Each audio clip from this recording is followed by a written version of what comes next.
సంక్రాంతి సీజన్‌కి కొబ్బరికాయ కొట్టిన సినిమా 'ది రాజా సాబ్'. ఇప్పటికే ఈ సినిమాని చాలామంది ప్రభాస్ అభిమానులు చూసేసుంటారు. చాలామంది థియేటర్‌కి వెళ్ళడానికి రెడీ అవుతూ ఉండుంటారు. సినిమా చూసేసిన వాళ్ళకి అర్థమయ్యేలాగా, సినిమా చూడని వాళ్ళకి ఈ కథలోని స్పాయిలర్స్ బయటికి రాకుండా జాగ్రత్త పడుతూ ఈ రివ్యూని మీ ముందుకు తీసుకొచ్చే ప్రయత్నం చేస్తున్నాను. అసలు 'రాజా సాబ్' ఎలా ఉంది? అభిమానులకు నచ్చేలా ఉందా? లేదా? బాక్స్ ఆఫీస్ దగ్గర ఈ సినిమా ఎలాంటి ఫలితాన్ని తీసుకొచ్చే అవకాశం ఉంది? ఇవన్నీ ఈ రివ్యూలో కొంచెం డీటెయిల్‌గా చెప్పుకుందాం. సినిమా నాకు నచ్చిందా లేదా అని మీరడిగితే ఖచ్చితంగా నాకు నచ్చలేదు. ఎందుకంటే దానికి రకరకాల కారణాలున్నాయి. అవన్నీ ఒకదాని తర్వాత ఒకటి కొంచెం డీటెయిల్‌గా మాట్లాడుకునే ప్రయత్నం చేద్దాం. 'ప్రభాస్' లాంటి స్టార్, 'మారుతి' లాంటి ఒక డైరెక్టర్‌కి అవకాశం ఇచ్చినప్పుడు వాళ్ళిద్దరి కాంబినేషన్ ఎలా ఉంటుంది? వీళ్ళిద్దరూ ఎలాంటి మ్యాజిక్ చేయబోతారు అని అభిమానులందరూ జనరల్ ఆడియన్స్ అందరూ చాలా ఈగర్‌గా వెయిట్ చేస్తుంటారు. ఒక స్టార్‌ని డీల్ చేయడం అన్నది అంత ఈజీ గాదు.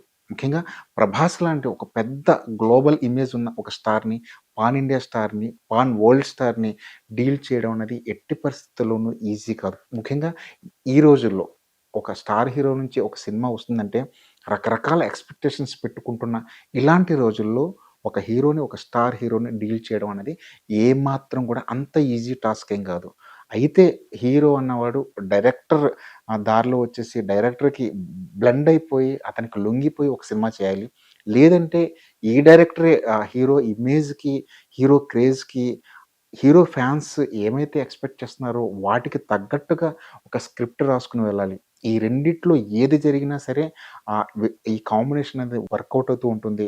ఈ సినిమా వరకు వచ్చి 'రాజా సాబ్' సినిమా వరకు వచ్చేసరికి మారుతి అదృష్టం ఏంటంటే 'ప్రభాస్' ఆ 'మారుతి' దారిలోకొచ్చి ఒక సినిమా చేయాలనుకున్నాడు. దానికి కూడా రకరకాల కారణాలు ఉండి ఉండొచ్చు. సరదాగా సెట్‌కి వెళ్ళి హాయిగా ఒక 6 నెలలు, 7 నెలలు ఒక సినిమా పూర్తి చేసేసి ఫ్యాన్స్‌కి నచ్చేలాగా, ఒక ఫ్యాన్స్‌కి ట్రీట్ ఇచ్చేలాగా ఒక సినిమా చేయాలనుకున్నాడు 'ప్రభాస్.' 'ది రాజా సాబ్' విషయానికొస్తే 'ప్రభాస్' పూర్తిగా 'మారుతి' దారిలోకొచ్చి చేసిన సినిమా ఇది. సో, 'మారుతి'కి కొంచెం ఫ్రీడమ్ తనకు నచ్చిన జోనర్‌లో ఒక సినిమా చేయడానికి ఒక అనువైన ప్లాట్‌ఫార్మ్ దొరికింది. 'ప్రభాస్' లాంటి హీరో దొరకగానే హారర్ సినిమా అనగానే ఎక్కడో చిన్న తేడా కొడుతుంటుంది. 'ప్రభాస్' ఏంటి, హారర్ సినిమా ఏంటి? ఈ రెండిటికి మ్యాచ్ అవ్వని పొజిషన్. సో, 'మారుతి' ఇక్కడ తెలివిగా ఏం ఆలోచించాడంటే 'ప్రభాస్' లాంటి హీరో దొరకగానే హారర్ ఒకటే కాకుండా దాంట్లో ఒక ఫాంటసీ మిక్స్ చేసే ప్రయత్నం చేశాడు. సెటప్ అయితే 'మారుతి' యేసుకున్న సెటప్ అయితే అదిరిపోయింది. ఇందులో ఎలాంటి డౌటు లేదు. 'రాజాసాబ్' ప్రొడ్యూసర్ విశ్వప్రసాద్ కూడా చాలా ఘనంగా, చాలా గొప్పగా చెప్పిన మాటేంటంటే, "ఈ గ్లోబ్‌లోనే అత్యంత ఖరీదైన హారర్ ఫాంటసీ సినిమాని మేము తీయబోతున్నాం. మేము తీసాం" అని చెప్పేసి ఆయన చాలా సందర్భాల్లో ప్రకటించారు. ఎగ్జిక్యూషన్ పరంగా 'మారుతి' చాలా, చాలా, చాలా తప్పులు చేసుకుంటూ వెళ్ళిపోయాడు. కథ పరంగా చూస్తే ఒక చందమామ కథలా చాలా సింపుల్ కథలా ఉంటుంది. కథ 2 లైన్‌లో చెప్పుకుందాం. ఒక స్వార్థపరుడు, ఒక సంజయ్ దత్ లాంటి ఒక స్వార్థపరుడు, తను ఒక రాకుమారి మీద మనసు పడి తన తనని గాని, తన సంపదను గాని దోచుకోవడానికి క్షుద్ర పూజలను ఆశ్రయించి, రాజకుమారిని, ఆమె సంపదని లోబరుచుకొని, ఆ సంపదంతా తీసుకొని ఎక్కడికో వెళ్ళిపోతే, ఇప్పుడు రాజకుమారికి సంబంధించిన వారసుడు, అతని మనవడు వచ్చి రంగప్రవేశం చేసి, ఆ తాత ఎక్కడున్నాడో పట్టుకొని తనని రప్పించి, ఆ సంపదనంతా వెనక్కి తీసుకురావడానికి చేసిన ప్రయత్నమే ఈ కథ. కథగా చెప్పుకోవాలంటే 2 లైన్‌లో ఇలాంటి కథలు చాలా వచ్చుండొచ్చు. కానీ ఇంట్రెస్టింగ్‌గా ఉంది. మనవడొచ్చి తాత ఎక్కడున్నాడో వెతికి పట్టుకొచ్చే ప్రయత్నం చేయడం, అందులో హారర్ మిక్స్ చేయడం, అందులో ఫాంటసీని బ్లెండ్ చేయడం, అందులో ఒక హిప్నటైజ్‌కి సంబంధించిన ఒక కొత్త వర్డ్‌ని సృష్టించాలని మారుతి ప్రయత్నించడం, ఇలాంటి సెటప్ అంతా బానే ఉంది కానీ, స్క్రీన్ మీదకొచ్చేసరికి, ఇవన్నీ స్క్రీన్ మీదకి తీసుకొచ్చేసరికి, మారుతి చాలా చోట్ల తప్పటడుగులు వేశాడు. దాంతో ఏ ఎమోషను ఆడియన్‌కి పట్టకుండా పోయిందేమో అన్న అనుమానం వేస్తుంటుంది. 'ప్రభాస్‌ని' వింటేజ్ లుక్‌లో చూపించాలనుకున్నాడు. 'ప్రభాస్' పక్కన ఇప్పటి వరకు ముగ్గురు హీరోయిన్‌లు ఎక్కడా కనిపించలేదు. సో, ఈ సినిమాలో ముగ్గురు హీరోయిన్‌లు తీసుకొచ్చి కొంచెం కలర్‌ఫుల్‌గా స్క్రీన్‌కి కొంచెం కలర్‌ఫుల్‌గా 'ప్రభాస్‌ని' చూపించాలనుకున్నాడు. పాటలు, ఫైటులు, తర్వాత హారర్ ఎలిమెంట్స్, ఫాంటసీ ఇలాంటి సినిమాకే మూలమైన కథ గురించి కానీ, ఆ కథనం గురించి కానీ మారుతి ఏమాత్రం పట్టించుకోలేదేమో అన్న ఒక అనుమానం కలుగుతుంది ఈ సినిమా అంతా చూసిన తర్వాత. 'ప్రభాస్‌కి' ఫైట్స్ ఉన్నాయి. 'ప్రభాస్' డాన్సులు చేశాడు. 'ప్రభాస్' కలర్‌ఫుల్‌గా కనిపించాడు. 'ప్రభాస్' చుట్టూ హీరోయిన్‌లున్నారు. ఒక విలన్ ఉన్నాడు. ఒక కొత్త వరల్డ్ ఉంది. అన్నీ ఉన్నాయి. కానీ ఇవన్నీ ఒక చోట చేర్చడానికి సరిపడా వేదిక అంత బలంగా లేదు. సో, ఎప్పుడైతే పునాది సరిగ్గా లేదో, దాని మీద ఎన్ని మేడలు కట్టుకుంటూ వెళ్ళిపోయినా అది నిలబడే సమస్య లేదు. సో, తప్పకుండా ఎప్పుడో ఒకప్పుడు కుప్పకూలిపోతుంది. ఈ సినిమా విషయంలో కూడా మారుతి పేర్చుకుంటూ వెళ్ళిన ఆ మేడలన్నీ పేక మేడల్లా కుప్పకూలిపోయాయి. దాంతో సినిమాలో ఎక్కడో ఒక చోట ప్రతి ఎమోషన్ కనబడుతూ ఉంటుంది. కానీ ఈ ఎమోషన్‌లన్నీ మిక్స్ అయ్యే ఒక బలమైన వేదిక మాత్రం 'రాజసాబ్' కథ అటు మారుతికి గాని, ఇటు ప్రభాస్‌కి గాని ఇవ్వలేకపోయింది. సినిమా ప్రారంభంలో చాలా చక్కగా 'సచ్చా' ఎపిసోడ్‌ని తీసుకొచ్చాడు. 'సచ్చా' ఎపిసోడ్‌లో ఒక క్యూరియాసిటీ ఉంటుంది. ఏదో ఒక హాంటెడ్ హౌస్ లాంటిదొకటుంది. అక్కడ ఏదో మనకు తెలియని ఒక ప్రపంచం ఉంది. ఆ హాంటెడ్ హౌస్‌లోకెళ్ళిపోతే మనం మన అధీనాన్ని మన మైండ్ మొత్తాన్ని వేరే ఒకరి అధీనంలోకెళ్ళిపోతుందనే ఒక క్యూరియాసిటీ అయితే చూపించాడు. కట్ చేస్తే హీరో ఇంట్రడక్షన్. హీరో ఇంట్రడక్షన్ కూడా చాలా హడావుడిగా ఎళ్ళిపోయిందేమో అనిపిస్తుంది. ఎన్ని సినిమాల్లో చూపిస్తారు. ఒక అమ్మాయిని ఒక రౌడీ మూక వచ్చి అల్లరి చేస్తుంటే, హీరో వచ్చి అడ్డుకోవడం అన్నది ఇంట్రడక్షన్ సీన్ చూడగానే మారుతి ఏంటి రొటీన్ ప్యాటర్న్‌లోనే ఎళ్ళిపోతున్నాడేంటి అన్న అనుమానం మనకు కలుగుతుంది. రాను రాను సినిమా వెళ్ళే కొద్దీ మారుతి నిజంగానే ఒక రొటీన్ ప్యాటర్న్‌లోకి ఈ కథని నడిపించుకుంటూ వెళ్తున్నాడా అన్న అనుమానం మరింత బలపడుతూ ఉంటుంది. ఇంట్రడక్షన్ సీన్‌లోనే ఒక ఫైట్ ఓపెన్ చేశాడు. ఫైట్ కూడా పూర్తి కాదు. వెంటనే పాటలోకి షిఫ్ట్ అయిపోతాడు. వెంటనే ఇంకొక నాన్నమ్మ ఎపిసోడ్ స్టార్ట్ అయిపోతుంది. అంటే ఫైటు, పాట, ఎమోషన్ ఇలా అన్నీ పేర్చుకుంటూ వెళ్ళిపోయాడు. దాంతోటి ఎక్కడ దేనికి లింక్ లేకుండా అయిపోయిందేమో అనిపిస్తుంది. పైగా హారర్ కామెడీ సినిమాల్లో లెంత్ విషయంలో చాలా చాలా జాగ్రత్తగా ఉండాలి. ఈ విషయం మారుతికి కూడా తెలుసు. కానీ ఈ సినిమా 3 గంటల పై మాటే. ప్రభాస్ లాంటి హీరో ఉన్నాడు. ముగ్గురు హీరోయిన్‌లున్నారు.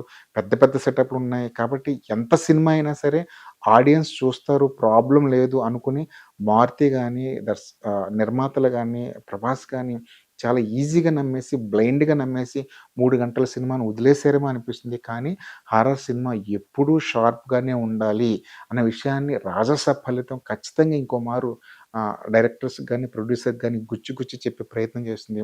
ఆ ముగ్గురు హీరోయిన్‌లున్నారు. 'ప్రభాస్' పక్కన కలర్‌ఫుల్‌గా కనిపించడానికి తప్ప, ఆ 'నాచే నాచే' అన్న పాటకి ముగ్గురు హీరోయిన్‌లు కావాలి అనుకోవడం వల్ల తప్ప, ఈ ముగ్గురు హీరోయిన్‌లకి ఎలాంటి ప్రత్యేకతలు లేవు. 'మాళవిక మోహన్' కాస్త ఆహ్, ఆహ్, బెటర్. ఎందుకంటే తను కథలో ఉంటుంది. తనకొక యాక్షన్ ఎపిసోడ్ ఇచ్చారు. సో, 'మాళవిక' వరకు యాక్సెప్టబుల్ చేయొచ్చు. ఇంటర్ వరకు ఎక్కడో 'ప్రభాస్‌ని' చూస్తాం. 'ప్రభాస్' కలర్‌ఫుల్‌గా ఉన్నాడు. 'ప్రభాస్' అందంగా ఉన్నాడు. 'ప్రభాస్' డాన్సులు చేస్తున్నాడన్న తృప్తి మినహాయిస్తే ఫస్ట్ హాఫ్ వరకు ఎక్కడా కూడా ఒక ఉద్వేగం గాని, ఒక ఉత్కంఠత గాని కలగలేదు. సెకండ్ హాఫ్‌లో పోనీ అలాంటిదేదైనా పరిణామాలు సంభవిస్తాయి. అలాంటి ఎపిసోడ్‌లేమైనా వస్తాయేమో అని చెప్పి చాలా ఈగర్‌గా వెయిట్ చేస్తుంటారు. అక్కడ కూడా మారుతి కాలయాపన చేసుకుంటూ వెళ్ళాడు. హాస్పిటల్ సీన్ నుంచి కథ ఎక్కడో ఒక చోట క్యూరియాసిటీ పెరుగుతుంది. హాస్పిటల్ సీన్ నుంచి క్లైమాక్స్ వరకు మారుతి విజువలైజేషన్ గాని, అక్కడ చూపించిన గ్రాండియర్ గాని, కథలో అక్కడొచ్చే ఆ ఎలిమెంట్స్ గాని, అవి ప్రేక్షకులకు పట్టేలా ఉన్నాయి. ఈ సినిమాలో హారర్, కామెడీ, ఫాంటసీ ఈ 3 విషయాల్ని చూపించడానికి దర్శకుడు ప్రయత్నించాడు. మారుతి ప్రయత్నించాడు. కాకపోతే హారర్ లేదు ఈ సినిమాలో. కామెడీ అంతకన్నా లేదు. కేవలం ఫాంటసీ మాత్రమే వర్కౌట్ అయింది. 3 విభాగాలకి న్యాయం చేయలేక కేవలం ఒక విభాగానికి న్యాయం చేయడం వల్ల ఎందుకో ఈ సినిమా పూర్తి స్థాయిలో అంటే అభిమానులు ఆశించే స్థాయిలో ఈ సినిమా వర్కౌట్ కాలేదేమో అనిపిస్తుంది. 'హాంటెడ్ హౌస్‌లో' ఏదో ఒక తెలియని ఒక ఆత్మ ఉంది. అక్కడ ఆత్మ అంటారా? దాన్ని భూతం అంటారా? లేదంటే ఒక మాయా ప్రపంచం అంటారా? ఒక మయసభ అంటారా? ఏదైనా అనుకోండి. మయసభలో అలాంటి ఒకటెడ్ హౌస్‌లో అడుగుపెట్టిన తర్వాత పాత్రలు భయపడాలి. పాత్రలను చూసి థియేటర్‌లో ఆడియన్ భయపడాలి. కానీ ఈ సినిమా విషయంలో అది జరగలేదు. అసలు వాళ్ళు చాలా ఒక పిక్నిక్‌కి వెళ్ళినట్టు హాంటెడ్ హౌస్‌లో తిరిగేస్తుంటారు. అక్కడ రొమాన్స్ చేసేసుకుంటూ ఉంటుంటారు. అసలు రంగురంగుల బట్టలేసుకొని హాయిగా తిరిగేస్తుంటారు. వాళ్ళకి ఏదైనా అయిపోతుందేమో, హీరోకి ఏదైనా అయిపోతుందేమో, కమెడియన్స్‌కి ఏమైనా అయిపోతుందేమో, అక్కడున్న క్యారెక్టర్స్‌కి ఏమైనా అయిపోతుందేమో అన్న భయం గాని, ఉత్కంఠత గాని ఎక్కడ ఏ కొశానా కనిపించదు. అలాంటప్పుడు ఇది హారర్ సినిమా ఎందుకవుతుంది? ఎక్కడో ఒక చోట ఫాంటసీ ఎలిమెంట్‌ని తీసుకొచ్చి, అక్కడి నుంచి కథలో ఏదో ఒక కొత్త ప్రపంచంలోకి ప్రేక్షకుడిని తీసుకెళ్ళే ప్రయత్నం అయితే మారుతి చేసాడు గానీ, అక్కడి వరకు వచ్చే హారర్ గాని, అక్కడి వరకు చూపించిన ఒక కామెడీ ఎపిసోడ్స్ కానీ, ఎక్కడా వర్కౌట్ కాకపోవడంతోటి 'రాజసాబ్' అంతా పై పై మెరుగుల్లాగానే కనిపించే అవకాశం ఉంది ప్రేక్షకుడికి. సంజయ్ దత్ క్యారెక్టర్ కూడా ఒక క్లూలెస్‌గా అనిపిస్తుంది. బొమ్మని రాని ఆ ఇంట్లోకి అడుగుపెట్టిన తర్వాత సంజయ్ దత్ క్యారెక్టర్‌కి రకరకాల ఎలివేషన్స్ ఇచ్చేస్తుంటాడు. అసలు వాడు తోపు, తురుము. అసలు 'హిప్నటైజ్‌లో' అతనంత తిరుగులేని వాడు ఎవడు లేడు. వన్ ఆఫ్ ద బెస్ట్ అన్నట్టు మాట్లాడితే నిజంగానే సంజయ్ దత్ ఏమైనా మానసిక శాస్త్రవేత్త, అతనేమైనా ఒక బ్రిలియన్స్ ఏదో గొప్ప పని ఏదైనా చేసాడు అనిపిస్తుంది. కట్ చేస్తే సంజయ్ దత్ క్యారెక్టర్‌ని ఒక మామూలు క్షుద్ర పూజ మాంత్రికుడిలా చూపించే ప్రయత్నం అయితే చేశారు తప్ప, అందులో కూడా ఏం కొత్తదనం అనిపించదు. మామూలుగా అతన్ని నిజంగా ఒక సైంటిస్ట్‌గా చూపిస్తే, నిజంగా హిప్నటైజ్‌లో అతను తిరగలేని వాళ్ళలా చూపిస్తే, 'మయసభ' లాంటి ఒక ఇంటి సెటప్‌కి తగిన న్యాయం జరిగేది. ప్రభాస్ ఎవరితో ఫైట్ చేస్తున్నాడు? ప్రభాస్‌కి ఎదురుగుండా ఉన్నవాళ్ళెవరు? ప్రభాస్ దగ్గరికి నిజంగా మొసలొచ్చిందా? ప్రభాస్ దగ్గరికి నిజంగానే దయ్యాలు, ఆత్మలు ఇవన్నీ వచ్చేసినాయా? ప్రభాస్ దగ్గరికి సముద్రాలు పొంగి పొర్లుతూ వచ్చాయా? ప్రభాస్ దగ్గరికి ఎడారి వచ్చేసిందా? అంటే అని డీకోడ్ చేస్తే అక్కడేమీ లేదు.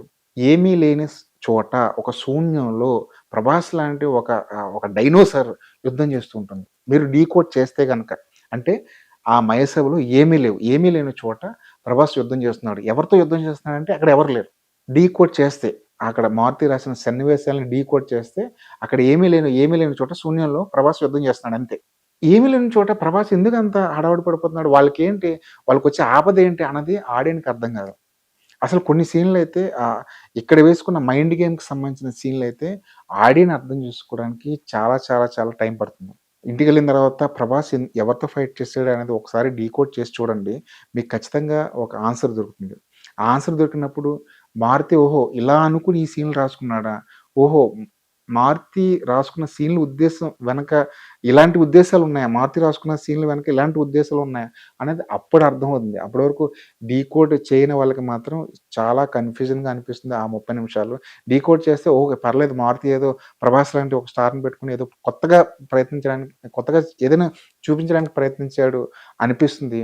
మిగతాదంతా అది ఒకవేళ మీరు డీకోడ్ చేయలేకపోతే మాత్రం చాలా చాలా చాలా కన్‌ఫ్యూజన్‌గా 'వన్ నేనొక్కడినే' అనే సినిమా మళ్ళీ ఇంకోసారి చూసినట్టు అనిపిస్తుంది.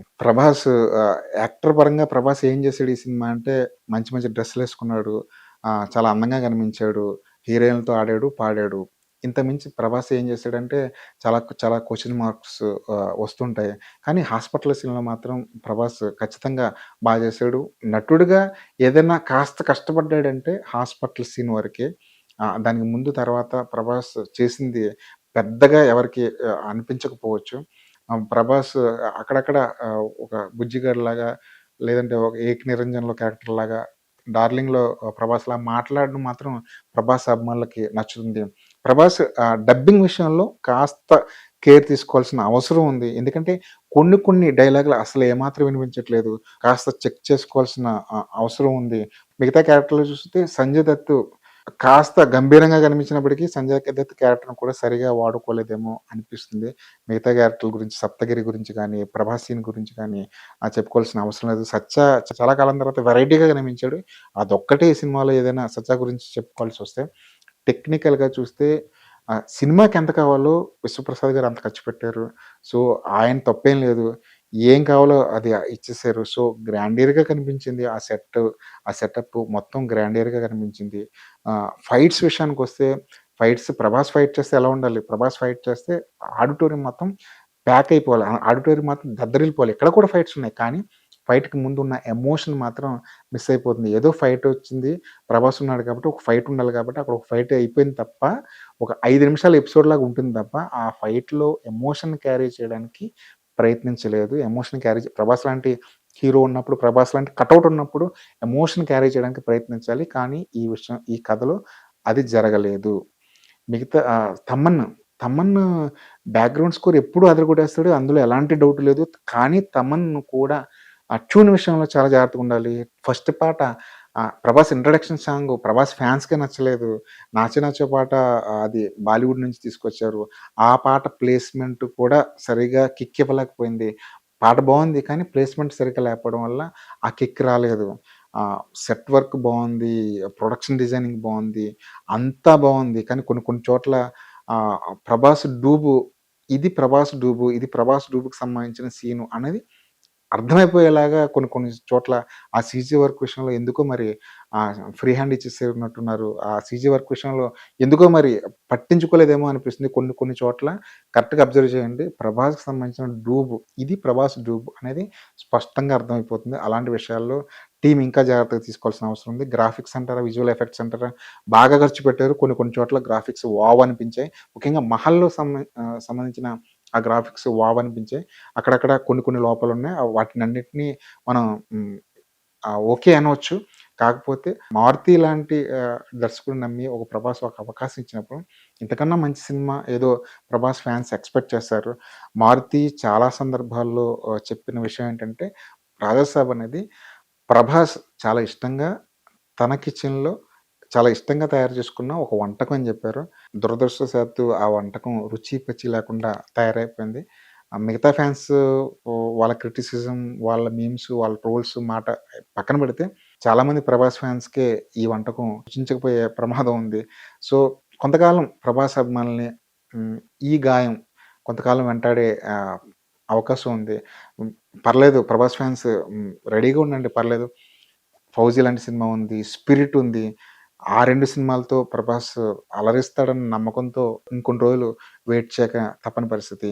మొత్తానికి సంక్రాంతికి కొబ్బరికాయ కొట్టిన 'రాజా సాబ్' అనుకున్న మార్క్‌ని చేరుకోలేకపోయింది. ప్రభాస్ ఫ్యాన్స్‌నే కాదు అందరిని నిరుత్సాహపరిచింది.